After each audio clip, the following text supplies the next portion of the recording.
Wananchi Dar es Salaam Africans wameendelea kuonyesha kwamba hawataki kufanya makosa kuelekea msimu mpya.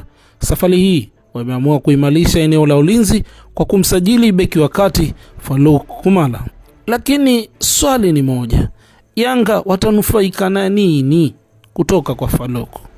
Kwanza kabisa, Dar es Salaam Africans wataongeza uimara kwenye safu yao ya ulinzi, kwani Farouk Kumala ni beki anayejua kupambana, anayesoma mchezo mapema na asiyeogopa vita ya ndani ya uwanja.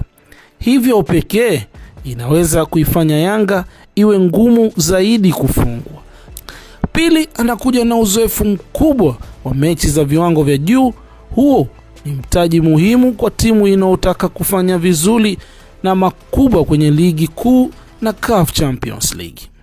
Faida nyingine ni mipira ya juu. Kumala ni mchezaji mwenye nguvu angani, jambo litakalolisaidia Dar es Salaam Africans kuzuia hatari za kona na mipira ya adhabu, huku akiwa tishio langoni mwa wapinzani wakati wa set pieces. Na pengine jambo muhimu zaidi ni ushindani. Ujio wake unamaanisha hakuna nafasi ya mazoea kwenye safu ya ulinzi.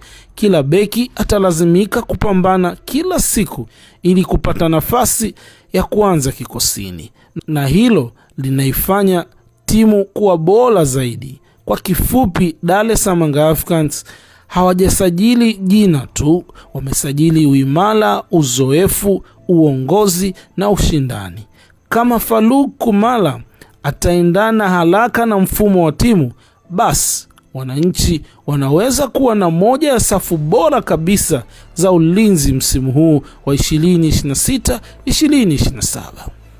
Sasa kinachosubiriwa ni kuona ataanza vipi maisha yake ndani ya jezi ya kijani na njano, na kama kweli atakuwa jibu la matatizo yote ambayo Dar es Salaam Africans walikuwa wanayahitaji kuyatatua kwenye eneo la ulinzi. Mimi na wewe, yetu ni macho na masikio. Uwanjani ndiyo sehemu pekee majibu yatapatikana. Hii ni LK Plus. Mpaka wakati mwingine, asante.